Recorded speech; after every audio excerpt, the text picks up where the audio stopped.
जय हिंद साथियों, स्वागत है आप सभी का एक बार फिर से आपके अपने यूट्यूब चैनल रानी लक्ष्मीबाई क्लासेस में। दोस्तों, उत्तर प्रदेश पुलिस री एग्जाम के लिए रोजाना 10 बजे से 11 बजे के बीच हम लोग जो है हिंदी का प्रैक्टिस सेट देखते हैं। हूबहू 37 प्रश्न हम आपको वही कर पाते हैं जो सेम पैटर्न पर आधारित आपसे पेपर में पूछे जाएंगे। तो केवल आज से 12 दिन शेष रह गए हैं। आइए साथियों, आज हम लोग 17वां मॉडल पेपर देखेंगे हिंदी का। अगर अभी तक आपने चैनल को सब्सक्राइब नहीं किया है तो सब्सक्राइब करके बेल आइकन प्रेस जरूर दबा दें ताकि डेली क्लासों का नोटिफिकेशन आपको सबसे पहले मिले। क्लास को दोस्तों लाइक कर दीजिए, शेयर कर दीजिए। आइए, निम्न में से का वर्ग का उच्चारण स्थान कौन सा है? पहला प्रश्न आपसे पूछा जा रहा है, निम्न में से का वर्ग का उच्चारण स्थान कौन सा है? का वर्ग, देखिए दंत, ओष्ठ, कंठ और तालु। तो का वर्ग आएगा साथियों किसके अंतर्गत? का वर्ग आएगा भैया हमारा कंठ के अंतर्गत। कंठ के अंतर्गत जो आते हैं साथियों वर्ग, वो होते हैं का, खा, गा, घा और इड़ा। कौन कौन से होते हैं भैया? का, खा, गा, घा और साथियों इड़ा। ठीक है, यह आते हैं कंठ के अंतर्गत। और दंत की बात करें तो दंत के अंतर्गत जो वर्ग आते हैं वो साथियों आते हैं, कौन से दंत के अंतर्गत आता है? ता, था, दा, धा और साथियों ना। ठीक है, ध्यान रखिएगा। और अगर बात करें ओष्ठ की तो ओष्ठ के अंतर्गत आते हैं पा, फा, वा, भा और मा। ठीक है, एक इसके अंतर्गत आते हैं, ओष्ठ के अंतर्गत आते हैं।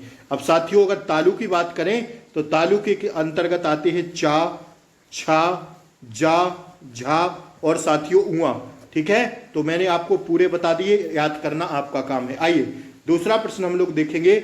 कोष्ठक में दिए गए विराम चिन्ह, यह किसका विराम चिन्ह है? बताइए जल्दी से। यह चिन्ह को क्या कहते हैं? उद्धरण, निर्देशक, अर्धविराम या साथियों अल्पविराम? तो इसको कहते हैं भैया अर्धविराम। क्या कहते हैं गुरुजी? अर्धविराम कहते हैं इसको। अब कहिएगा गुरुजी के उद्धरण चिन्ह कैसा होता है? तो उद्धरण चिन्ह होता है ऐसे, दो इस साइड और दो इस साइड लगे रहते हैं।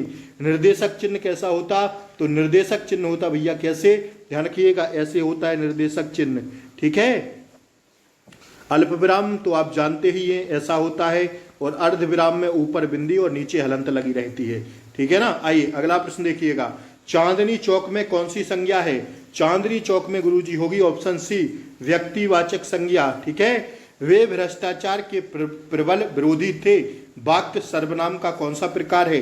दोस्तों वाक्य में सर्वनाम का पुरुषवाचक सर्वनाम है। ठीक है ना। अगला प्रश्न देखिए। आइए, निम्न में विशेषण शब्द है कौन सा? विशेषण शब्द बताइए किसमें होगा? तो विशेषण शब्द होगा उचित में। किसमें भैया?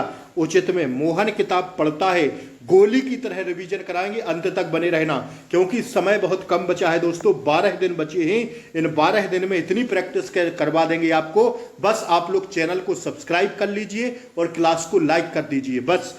मोहन किताब पढ़ता है, इस वाक्य में क्रिया का कौन सा प्रकार है? दोस्तों इसका राइट आंसर होगा सकर्मक क्रिया। ठीक है, सकर्मक और अकर्मक दो प्रकार की क्रियाएं होती हैं। आज हमारी बारी है में आज कौन सा पद है? क्रिया, विशेषण, संज्ञा, सर्वनाम या क्रिया? तो आज हमारी बारी है में आज कौन सा पद है दोस्तों? 7 का राइट आंसर होगा ऑप्शन ए, क्रिया विशेषण। निम्नलिखित में स्त्रीलिंग शब्द है क्या? टायर, झाड़ू, जूता या मेला? तो भैया झाड़ू होगा स्त्रीलिंग, ऑप्शन बी हो जाएगा। जी गुरु जी, बिल्कुल बी हो जाएगा। ठीक है ना। इनमें से एक शब्द का वचन है क्या? बताइए। 10 के 9 का राइट आंसर होगा, एक शब्द का वचन है संतति। ठीक है ना। रमा विद्यालय जाती है, इस वाक्य का अपूर्ण भूतकाल में रूपांतरण क्या होगा? जब रमा विद्यालय जाती है इसका अपूर्ण भूतकाल में क्या करेंगे भैया? रूपांतरण करेंगे। तो हमारा हो जाएगा क्या गुरुजी? हमारा हो जाएगा ऑप्शन डी, रमा विद्यालय जा रही थी। ठीक है। आइए अगला प्रश्न देखिएगा। मुझसे खड़ा भी हुआ नहीं जाता, इस वाक्य का वाच्य होगा कौन सा? तो 11 का राइट आंसर होगा ऑप्शन ए, भाववाच्य हो जाएगा। ठीक है। आइए 11 के बाद 12वां प्रश्न देखिए। आपकी स्क्रीन पर आता है 12वां प्रश्न। आजकल लेखक उपन्यास लिख रहा है, रेखांकित शब्द में कौन सा कारक है? दोस्तों 12 का राइट आंसर होगा ऑप्शन सी, कर्म कारक है। देखते चलिएगा, महत्वपूर्ण प्रश्न चल रहे हैं। उस विकल्प का चयन करें जो दिए गए शब्द का तद्भव रूप है। देखिए अट्टालिका का तद्भव रूप क्या होगा? ये तो लिखा है साथियों तत्सम। अब कहिएगा गुरुजी तत्सम क्या होते हैं? तो तत्सम शुद्ध संस्कृत से बने वो शब्द होते हैं, उन्हें हम तत्सम शब्द कहते हैं भैया। तो अट्टालिका का तद्भव रूप क्या होगा दोस्तों? इसका राइट आंसर जाएंगे हम लोग किस पर? ऑप्शन ए पर, अटारी। ठीक है, आइए आमरण शब्द में कौन सा उपसर्ग है? देखिए मैं कई बार अपनी क्लासेस में बताया हूं कि साथियों उपसर्ग शब्दांश के पहले लगते हैं और प्रत्यय शब्दांश के बाद लगते हैं। और उपसर्ग और प्रत्यय को हम क्या कहते हैं गुरुजी? तो हम कहते हैं शब्दांश। ठीक है, ध्यान रखिएगा आमरण शब्द में कौन सा उपसर्ग होगा? 14 का राइट आंसर जाएंगे ऑप्शन डी पर, आ उपसर्ग। ठीक है, इनमें से धड़ाक, धड़ाक में कौन सा प्रत्यय होगा? तो इसमें कौन सा हो जाएगा? प्रत्यय शब्दांश के बाद में लगेगा, तो गुरुजी क्या हो जाएगा? आक प्रत्यय हो जाएगा। इसमें बताइएगा 16वें प्रश्न में गोली की तरह रिवीजन कराएंगे, बस बने रहना। एक बार रानी लक्ष्मीबाई यूट्यूब चैनल पर भरोसा कीजिए। निम्नलिखित में से विलोम शब्दों का सही युग्म कौन सा है? तो सही युग्म है साथियों ऑप्शन सी, आकीर्ण का विकीर्ण। आइए अगला प्रश्न देखिएगा, विवेकी का विलोम शब्द क्या होगा? विवेकी का विलोम क्या हो, कौन सा होगा विवेकी का? बताइए जल्दी से। ऑप्शन डी हो जाएगा अविवेकी। केवल 10 मिनट की यह क्लास लेंगे आप लोगों के लिए। रोजाना रात 10 से 11 10 मिनट पढ़ाएंगे और 10 मिनट में पूरे हूबहू 37 प्रश्न छपवाएंगे। नागर का पर्यायवाची शब्द है क्या? नागर का पर्यायवाची होगा, बस आप तो रटते चलना, चतुर। ठीक है, 18 का सी हो जाएगा। 19 देखिए, पत्नी शब्द में पर्यायवाची शब्द है कौन सा? पत्नी का बताइए क्या क्या होता है? भार्या होता है, प्राण प्रिया होता है। क्या होता है भैया? भार्या और प्राण प्रिया। ठीक है, ऑप्शन सी होगा। 19 का क्या होगा हमारा? ऑप्शन सी होगा, भार्या व प्राण प्रिया। आइए निम्नलिखित में से कौन सा शब्द अनेकार्थक है? तो बताइए अनेकार्थक कौन सा है? ऑप्शन सी अंबर। दिए गए शब्द का युग्म ज्ञात कीजिए। उत्थान और उत्पात और उत्पाद। बताइए उत्पात और उत्पाद का क्या होगा साथियों? 21 का राइट आंसर होगा उत्पात उपद्रव और उत्पाद होगा उत्पन्न वस्तु। आइए जिसका जन्म बाद में हुआ हो, वाक्यांश के लिए उपयुक्त शब्द क्या होगा?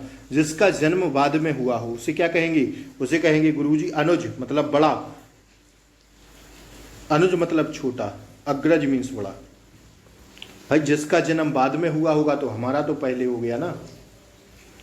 किसी वस्तु को प्राप्त करने की तीव्र इच्छा के लिए उपयुक्त शब्द में कौन सा होगा? बताइए किसी वस्तु को प्राप्त करने की तीव्र इच्छा के लिए उपयुक्त शब्द इनमें से कौन सा होगा? बताइए 23 का राइट आंसर क्या होगा? ऑप्शन बी हो जाएगा अभीप्सा, अभीप्सा। आइए निम्नलिखित प्रश्न में 4 विकल्पों में से उस विकल्प का चयन करें जो दिए गए शब्द के सही संधि विच्छेद का विकल्प हो। परमात्मा में बताइए क्या हो जाएगा संधि विच्छेद? तो 24 का राइट आंसर हो जाएगा दोस्तों ऑप्शन सी, परम प्लस आत्मा, परमात्मा। आइए आमरण में कौन सा समास है? आमरण में जो समास होगा दोस्तों वो 25 का हो जाएगा ऑप्शन बी, अव्ययीभाव समास। अगला प्रश्न देखिएगा दोस्तों 26, व्याकरण की दृष्टि से निम्नलिखित में से कौन सा वाक्य शुद्ध है? तो बताइए 26 का शुद्ध क्या होगा? वह आदमी अच्छा नहीं है। ठीक है, यह वाक्य शुद्ध लिखा हुआ है। निम्नलिखित में से कौन भारत मुनि के रस सूत्र का एक उत्तरकार नहीं है? तो 27 का राइट आंसर होगा ऑप्शन बी, क्षेमेंद्र। आइए मंगल करण कल मलहरण तुलसी कथा रघुनाथ की उपयुक्त पंक्ति में कौन सा छंद है? बताइए मंगल करण कलमल हरण तुलसी कथा रघुनाथ की उपयुक्त पंक्ति में बताइए कौन सा छंद है? दोस्तों इसमें छंद होगा कौन सा? ऑप्शन बी हो जाएगा हरिगीत का। आइए रघुपति राघव राजा राम पतित पावन सीताराम में कौन सा अलंकार है? जहां एक ही वर्ण की आवृत्ति बार बार हो रही हो वहां पर अनुप्रास लगा देना, रा रा रा रा। रघुपति राघव राजा राम में कौन सा होगा? अनुप्रास होगा भैया, ऑप्शन बी हो जाएगा। आइए 30वां प्रश्न देखिएगा, केंद्र सरकारी कर्मचारियों के हिंदी प्रशिक्षण हेतु संचालित होने वाले पाठ्यक्रमों में इनमें से कौन सा शामिल नहीं है? तो साथियों इसका राइट आंसर जाएंगे किस पर? ऑप्शन डी पर, निष्पात। ठीक है, निष्णात नहीं होगा। आग लगाकर पानी का दौड़ना, कहावत का अर्थ है आग लगाकर पानी को दौड़ना, इसका अर्थ बताइए क्या होगा? साथियों इसका राइट आंसर होगा आग लगाकर पानी को दौड़ना मतलब पहले झगड़ा लगाना फिर शांत करने की कोशिश करना। सांच को आंच नहीं, लोकोक्ति का अर्थ बताइए। सांच को आंच नहीं, 32 ऑप्शन सी हो जाएगा, सच्चे को डरने की आवश्यकता नहीं। हिंदी साहित्य का आदिकाल किस आलोचक की कृति है? हिंदी साहित्य का आदिकाल किस आलोचक की कृति है दोस्तों?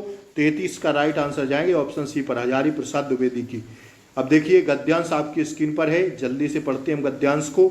4 से 5 प्रश्न आपसे परीक्षा में गद्यांश से छपेंगे हिंदी में, और अगर आप इस गद्यांश को ढंग से पढ़ लेंगे तो 4 से 5 प्रश्न मतलब 8 से 10 नंबर पक्के आपकी मुट्ठी में हो जाएंगे।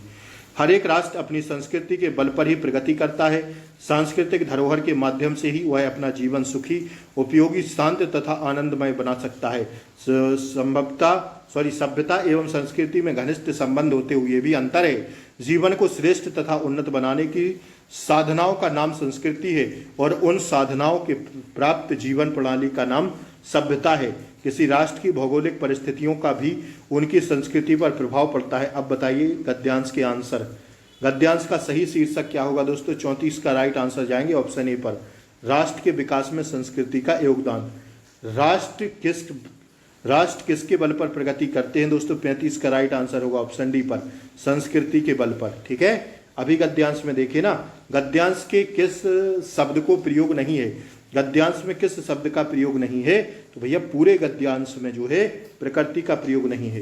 प्रत्येक राष्ट्र की संस्कृति कहाँ की है? प्रत्येक राष्ट्र की संस्कृति वहां की है, कहाँ की है बताइए? भौगोलिक परिस्थितियों पर भी निर्भर होती है, ऑप्शन ए होगा राइट आंसर। ठीक है, तो साथियों यहाँ पर हमारा आज 17वां मॉडल पेपर समाप्त होता है। केवल 10 मिनट में आपको पूरा क्वेश्चन करवा दिए। साथियों 37 में से टारगेट बताइए कितना रहा आज का 17वें मॉडल पेपर में। और शुभरात्रि, फिर मिलते हैं कल सुबह नए प्रैक्टिस सेट के साथ। तब तक के लिए जय Hind, take care, bye bye, नमस्कार। क्लास अच्छी लगी हो तो एक बार लाइक शेयर सब्सक्राइब जरूर करें। नमस्कार, जय हिंद, वंदे मातरम।